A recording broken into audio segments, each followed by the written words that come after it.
Can you please explain exactly how to get over a breakup? I just went through a major breakup, and you have never explicitly spoken about the topic. Sure, I'll talk about it. First things first is that going through a breakup sucks. And every single man out here, no matter what they say, understands how bad it is to go through a breakup and understands what heartbreak's like. It's difficult. It's not easy. I'd actually like to argue that men feel more heartbroken than women. I think that's facts. I think it's true. And I think it's because one of the possessive element that we have, the idea of her being with someone else hurts more than the idea of you being with someone else to her. And secondly, because you have a lot less options than she has instantly. So I think that breakups are worse for men than they are for women. And I understand how difficult and hard they can be. However, unfortunately, the unfortunate reality is that chasing her and being dedicated to her and saying you're going to do whatever she wants, etc., is very unlikely to work. When I get a message from whoever and he goes, my wife left me, I'm devastated. I say, I understand. I completely understand how hard it can be to lose a woman that you've given your entire life to. And you've done so many nice things. And then because of one thing you did, her innate and absolutely insane level of ungratefulness has turned her bitter, and she now talks to you like she hates you over one thing you've done after thousands of efforts showing how dedicated you are to her. And even now that you're prepared to die for her, she doesn't give a shit about you. I understand that pain. But my answer is, good. It's still good. When bad things happen to me, You love it. I kind of enjoy it. And I think that maybe it's perhaps I just enjoy it for the story.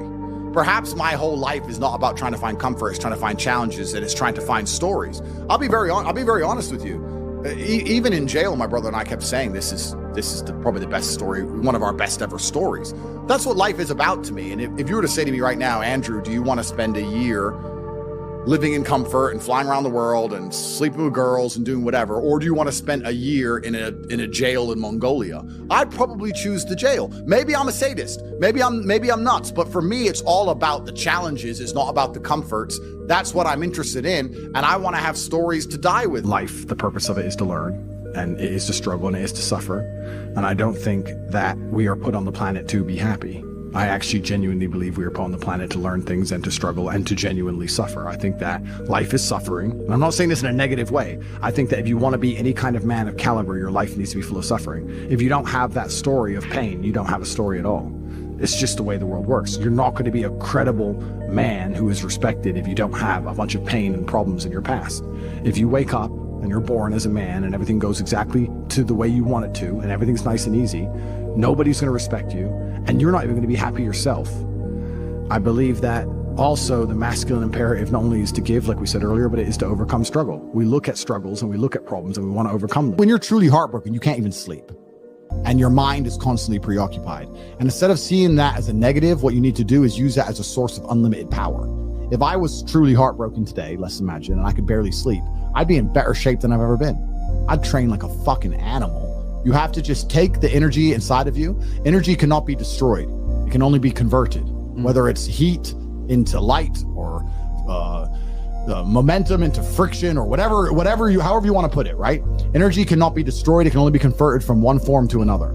And you have to look at that and understand that the sadness inside of you is energy. You can't destroy it, but you can convert it into something else which is constructive. And you just have to suck it up, buttercup, and get over it. Yeah. And there's no other way to do it. And obviously having an abundance of women makes that easier. But I wouldn't even put it that way. I'd say if you were with a woman and you lost her and you're now lonely and she's going to be moving on and you're absolutely utterly heartbroken and you're destroyed inside, I understand how difficult that is. But now you have genuine sadness inside of you, which is unlimited motivation for you to become a fucking beast, become an animal.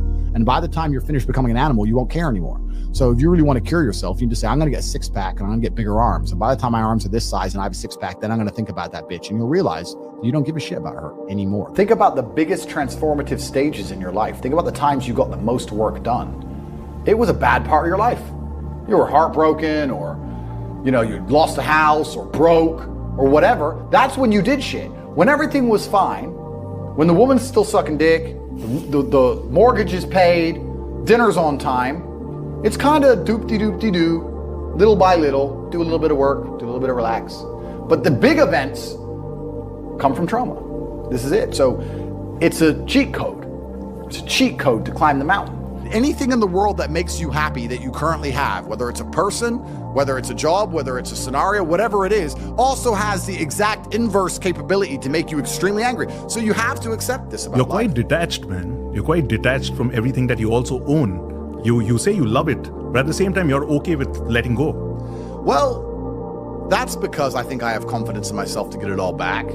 And that's also because I have quite a lot of emotional control. Adult happiness for me is just a lack of absolute sorrow. Like, there's no such thing as cold. There's only a lack of heat. Scientifically, cold doesn't exist. Heat exists, and a lack of heat creates cold. Well, I think it's the same thing with happiness. There's no such thing as happiness. There's just a lack of sorrow. If I'm not grief-stricken, if I'm not sitting here and I'm really devastated, if my family members haven't died, if I'm not bawling my eyes out, if I'm not really struggling, then I'm a happy person because I'm not completely sorrow-filled. But I think a lot of people are somewhere in the middle, and they think because they're not at that giddy, childish happiness, there's something wrong with them. No grown-up adult is supposed to live at the fucking absolute peak of life's great, I'm happy, I'm happy, I'm happy. No one's supposed to live that way, and we're told we're supposed to live that way, and that if you ever feel a little bit sad, there's something wrong with you. That's not true. We're human beings. It's perfectly normal to wake up and be pissed off and be sad or be this or be that. There's nothing wrong with it. The only thing that's wrong with it is to sit there and believe that you need to start taking a pill to fix it. Life as a man is pretty shit, and you're gonna feel shit for a pretty large percentage of the time. But you're only gonna ever escape that if you just perform regardless. You have to perform when you feel bad.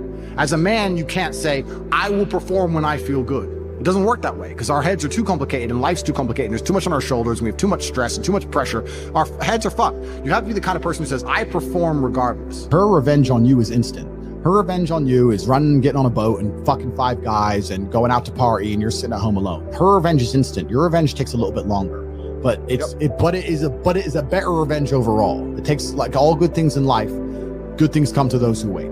Good things don't come instantly. Your revenge is going to be using that sadness, using that sorrow to become such an amazing man that she realizes she fucked up. Every single one of my exes realizes they fucked up. There's not a single person who's close to me whose life would be better if I wasn't in it. Every single one of my exes looks and goes, I wish I had top G still now. I just text my boyfriend my problems. He can't fix them, but Andrew fucking good. I'm sitting here on economy, takes on his jet. I fucked up. And so if you get to take that sadness and sorrow and truly become the man that you know you can become, then your victory comes. It's maybe a little bit delayed, but it's certainly and utterly is coming, and you should be excited by that. You need to look that there will be a day where she regrets the decision she made. There will be a day where she understands that she fucked up and her life would have been better if she kept me. And I'm going to prove it to her. If you were to find the best men on the planet, I guarantee they've been through a bunch of terrible things. And if you listen to podcasts from any of the most interesting people on the planet, usually they've had hard, terrible lives. And you can use that trauma to become a better person, or you can let that trauma consume you and destroy you. But I thank God for all of it because it gave me endless power to become the person I am. If you're truly angry or truly unhappy, then you can't sleep. And if you can't sleep, then you get twice as many hours as everybody else.